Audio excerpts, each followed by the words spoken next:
안녕하세요. 사진 찍는 회계사 김캐논입니다. 오늘은 R5를 모두 판매한 기념으로 잡담을 좀 해볼까 해요. 메모리 카드, 렌즈, 바디 모두 팔았어요.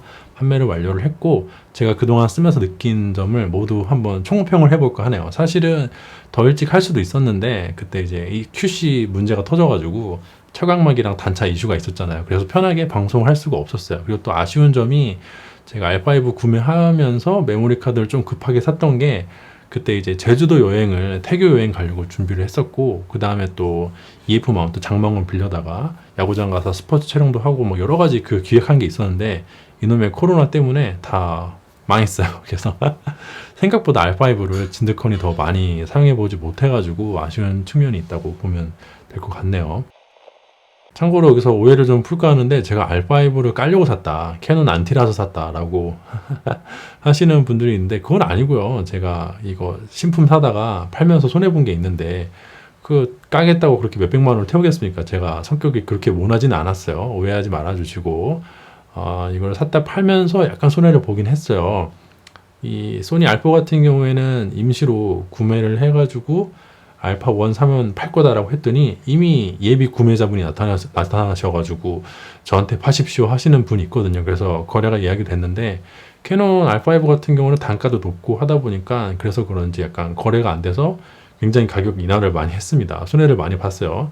제가 깔려고 그랬던 건 아니라는 거. 그리고 색감 비교하는 영상 때문에 그런 오해 많이 하시는데 색감 비교하는 거는 물론 캐논이 꼴찌를 했지만 영상 색감 비교한 거는 캐논이 더블 스코어로 소니를 이겼거든요. 그런데 이제 사진 색감 비교하는 영상은 많이 공유가 됐는데 영상 색감 비교하는 영상은 좀 공유가 안 됐어요. 이제 그건 이해가 좀 되는 면이 일단 리니어로 그대로 촬영해서 영상에 쓰는 사람이 얼마나 되겠으며 JPEG 그대로 쓴다는 거는 컴퓨터를 거치지 않고 바로 그냥 공유를 하고 사용한 걸 말을 하는데 영상은 그러기 힘들고 무조건 컴퓨터를 가야 되잖아요. 영상을 그 푸티지 그대로 쓰는 사람이 어디 있어. 무조건 컴퓨터에 넣고 편집을 해서 쓰는데 그러다 보면은 색감을 좀 건들 수밖에 없고 그래서 리니어 그대로 쓰는 사람이 없는 데다가 이 플레이어별로 색감도 많이 달라지고 하여튼 뭐 이것저것 그래서 또 사용자도 적고 하다 보니까 영상 색감은 별로 의미가 없어가지고 많은 분들이 공유가 안 된 측면은 있는데 근데 그러다 보니까 오해하시는 게 제가 캐논을 깔려고 했으면은 영상 색감 비교해서 캐논이 더블 스코어로 이긴 거를 올렸겠습니까? 그 커뮤니티에 공유가 안 돼서 그런데 좀 공유 좀 해주세요. 제가 사진 색감으로 캐논을 깔려고 하는 게 아니라 영상 색감도 같이 올려서 캐논의 우수성을 제가 입증을 해놓은 걸 물론 이제 두 개 테스트를 합치면은 색감이라는 게 뭐 개인의 호불호 영역이라서 정형화될 수가 없다라는 게 이제 뭐 그런 쪽으로 결론이 날 수밖에 없긴 하지만은 뭐 아무튼 오해는 하지 말아 주시면 좋겠습니다. 그 색감 테스트도 절대 캐논 깔려고 한 게 아니에요. 그냥 궁금해서 한 거지. 네. 아무튼 제가 R5를 그 사용하면서 느낀 거를 이제 좀 채점을 좀 해보자면은 재미삼아서 만든 표인데 12개 정도 들어가 있잖아요. 네, 여기에 뭘 넣으면 좋겠습니까? 라고 카톡방에 구독자분들한테 물어봤더니 뭐 엄청 많이 나왔어요. 근데 그걸 다 집어넣으면은 20개, 30개가 되니까 할 수 없고 그 중에서 그냥 제가 이게 좋은 것 같다라고 싶은 것만 골라서 12개 정도 넣어봤습니다. 이 기준도 순전히 제 맘이에요. 그리고 R5를 사용자로서 제가 채점해 봤을 때 한 이 정도 점수라고 생각을 합니다. 이것도 채점도 역시나 뇌피셜입니다.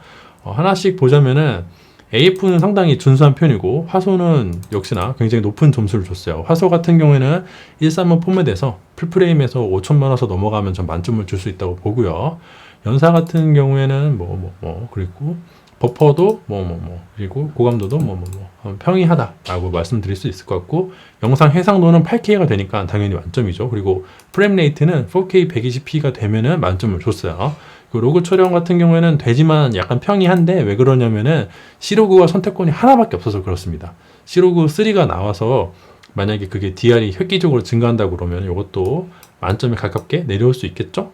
그리고 이제 전자식 셔터 같은 경우도 많이 좋아지긴 했지만은 확실히 적층형 센서를 사용하는 타사 소니 카메라만큼 이제 완벽하게 올라오지 못했기 때문에 좀 아쉬운 점수를 줬고 UI는 상당히 높은 점수를 줬습니다. 일단은 그 터치가 되는 인터페이스가 처음부터 설계가 잘 돼가지고 조리개 셔터 감도도 액정에서 이 조작이 가능하고요. 하여튼 여러 가지 써보니까 좋긴 하더라고요.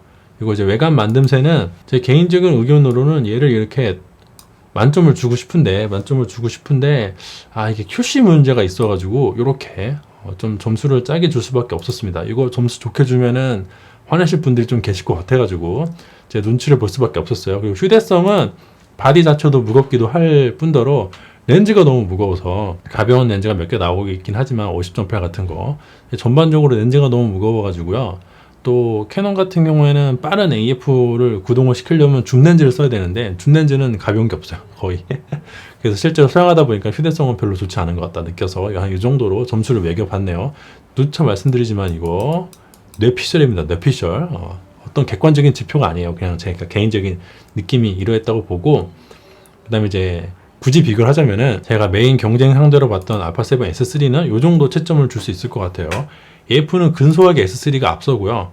화소는 뭐 비교할 수가 없죠. 1200만 딸이니까 여기까지 내려왔고, 연사 좀 더 좋고, 버퍼는 이 화소가 줄다 보니까 올라가는 측면이 있고, 그리고 고감도나 DL도 S3가 좀 더 좋은 것 같아요. 영상 해상도는 8K가 안 되니까 당연히 후달리고, 프레임 레이트 만점이고, 로고 촬영은 만점입니다. S3를 로고 촬영을 안 주면 뭘 줘야 될까? 줄 수 없겠죠? 그리고 전자식 셔터는 뭐 비등비등한 것 같고요. UI는 S3가 좀 더 좋아지긴 했지만 제가 그래도 캐논을 좀 손을 좀 들어주고 싶어요. 왜냐면은 이게 신형 UI가 들어왔다고 해도 캐논처럼 그 액정에서 조리기 셔터 감도를 터치로 조작을 할 수가 없거든요. 그러면은 스위블 액정이 되더라도 결국에는 그 바디 후면을 보고 조작을 해야 돼가지고 약간 불편한 게 있습니다. 그 외관 만듦새 같은 경우에는 뭐 점점 좋아지고 있기 때문에 상당히 준수한 점수를 줄 수 있다고 봅니다. 크기가 작은 점은 이제 휴대성에서 압도적으로 좀 더 좋은 점수를 받았겠죠. 그리고 렌즈군도 소니가 가볍고 빠른 렌즈들이 많아서, 특히 단렌즈나 이런 게 가볍고 빠른 게 많아서 실제로 사용하다 보면은 휴대성은 확실히 소니가 확실히 좋아요. 그래서 이 정도 점수를 줬다고 생각을 하고, 또 이제 많이 비교했던 게 A9도 비교를 했잖아요. A9 같은 경우는 좀 표가 극단적이죠. 일단 이제 AF는 만점, A9은 AF 만점 줄 수 있다고 생각을 하고, 화소는 2400만이니까 부족하고, 연사는 끝내주는데 버퍼는 상대적으로 조금 부족해요. 그리고 DR이랑 고감도도 그 적층형 센서를 사용하면서 손해본 측면이 있습니다. 그리고 이제 영상 해상도는 당연히 4K밖에 안 되고, 프레임 레이트 부족하고, 로고 촬영 안 돼요. 그래서 이렇게 훅 들어갔습니다. 대신에 전자식 셔터는 굉장히 좋죠. UI는 당연히 부족하고요. 만듦새나 뭐 휴대성 뭐 이 정도라고 보면 될 것 같아요. 그리고 외관 만듦새 같은 경우만 보시면은 일단은 이게 알파9이고 이게 R4, 이게 S3예요. 이거 점점점 좋아지고 있죠. 제가 소니 같은 경우에는 외관이나 만듦새가 점점 좋아지고 있다고 생각을 하기 때문에 3세대 시초라고 할 수 있는 알파9 같은 경우 좀 부족한 게 있습니다. 특히 그 단자 열면은 덜렁덜렁거리고 뭐 그런 것도 그렇고 약간 아쉬운 면이 있다라고 말씀을 드리면 될 것 같네요. 그 다음에는 또 많이 비교하는 게 이제 알포랑도 비교를 했으니까, 알포 같은 경우는 이제 화소는 압도적이고 DL이랑 고감도도 더 전반적으로 좋다고 볼 수 있을 것 같아요. 대신에 이제 AF 같은 경우에는 R5가 조금 더 좋은 것 같아요. 실제 촬영에 들어갔을 때는 그 연사나 버퍼 부족하고, 프레임 레이트 로고 촬영 부족하고, 전자식 셔터 부족하고, UI도 부족하고, 대신 휴대성은 좋고, 뭐 그 정도. 외관 만듦새는 비등비등하지 않을까 생각을 합니다.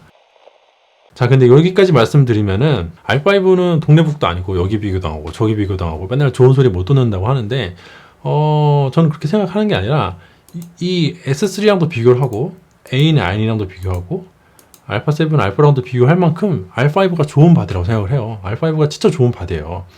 물론 이제 모든 영역에서 1등을 할 수 없고, 알파9이랑 비교하면 AF가 부족하고, 알파7 알파랑 비교하면 이미지 퀄리티가 부족하고, 알파7 S3랑 비교하면 이제 4K 영상 촬영이 부족하고, 로그 촬영이 부족하고 이런 면이 있는데, 사실은 뒤집어 말하면은 이 R5는 거의 모든 영역에서 고루 좋은 성적을, 모든 영역에서 2등을 할 수 있는 굉장히 좋은 만능형 카메라입니다. 제가 바디를 딱 하나만 들고 와야 되는 상황이 있다고 하면은 R5를 선택했을 확률이 굉장히 높아요. 왜냐면 이제 아들이 태어났기 때문에 육아용품이 많아서 짐을 많이 들고 다닐 수가 없잖아요. 예전처럼 카메라를 2개, 3개 들고 다닐 수가 없기 때문에 딱 한 대 들고 다녀야 되는데, 그럴 때 A9 들고 간다? 아쉬운 게 많아. R4를 들고 간다? 역시나 아쉬운 게 좀 있죠. 그리고 S3 들고 간다? 이것도 아쉬운 게 있어. 그런데 R5를 들고 가면은 모든 면에서 조금씩 부족한 면은 있지만 사용자인 내가 연습을 해가지고 그걸 커버치면은 대부분의 촬영을 할 수 있겠다, 이런 생각이 들었어요. 이게 대체가 안 돼요. R4로도 R5가 대체가 안 되고요, A9으로도 R5가 대체가 안 됩니다. 그리고 알파7 S3로도 R5가 대체가 안 돼요. 그렇죠. 그만큼 만능형 바디인데 왜 팔았냐? 왜 팔았긴, 알파 1이 나왔으니까 그렇지. 와, 진짜 알파 1은 일단 AF 만점, 화소도 5천만 넘었으니까 만점, 연사도 만점, 초당 30년사를 하는데 만점을 안 줄 수가 없죠. 그리고 버퍼도 버퍼 같은 경우 이제 한 번에 촬영되는 횟수는 좀 한계가 있는데 무제한으로 되는 건 아닌데 버퍼 빠지는 게 끝내주더라고요. 그 CF 익스프레스 A 카드를 썼을 때 진짜 끝내주게 빠지고, 요 DR 고감도는 제 뇌피셜인데 그냥 뭐 이 정도이지 않을까 생각을 하고, 영상 해상도 8K 됩니다. 프레임 레이트 4K 120p 돼요. 로고 촬영도 되고, 전자식 셔터 완벽합니다. 완벽해요.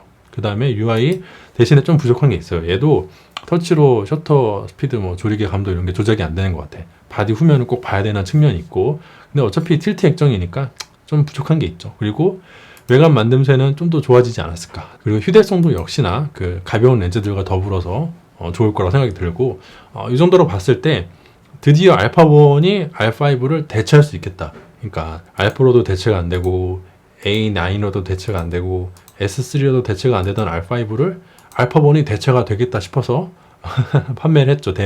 대신에 이제 문제가 뭐냐면은 알파1은 가격이 2배야. 가격이 지금 얼마일지 정확히 모르겠지만 R5는 520만원 정도 출시를 했고, 현재 시세가 점점 내려가고 있잖아요. 이게 이제 R5 2대 살 돈으로 알파1 한 대 살 수 있으니까 가성비적인 측면에서 보면은 알파1이 좋다고 할 수가 없죠. 다만 그럼에도 제가 판매를 했던 이유는, R5를 팔고 알파1으로 가려고 하는 이유는 오로지 이거 하나 때문에, 이거 하나. 이 전자식 셔터의 완성이 정말 기똥차입니다. 이게 스트로브 되면서 전자 셔터 되는 게 어디예요, 이게. 제가 이거 되면 그거 무조건 산다라고 공언을 예전에 했잖아요.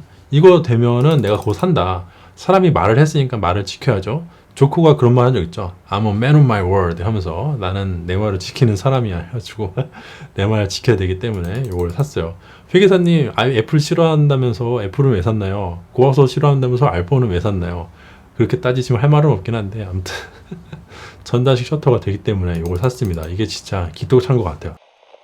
근데 오늘은 이제 A1 얘기하는 시간이 아니니까 R5 얘기하는 시간이니까 R5 이렇게 하면 될 것 같고, 제가 이제 전반적으로는 진짜 만족하는 바디였어요. 절대 깔려고 산 게 아니라 알파1이라는 800만원 넘는 900만원 가까이 예상이 되는 이런 괴물급 진짜 아무나 살 수 없는 카메라를 제외하면은 거의 모든 영역에서 고루 그 자기 역할을 할 수 있는 카메라가 R5가 아닐까라고 생각을 하고, 아까 말씀드린 대로 코로나 때문에 좀 더 많이 사용해 보지 못한 게 아쉽고요. 몇 가지 이제 이슈가 있죠. 발열 문제도 있고 또 그 QC 문제도 있는데, 그런 측면이 있어가지고 또 방송을 편하게 못했던 점도 상당히 아쉽긴 합니다.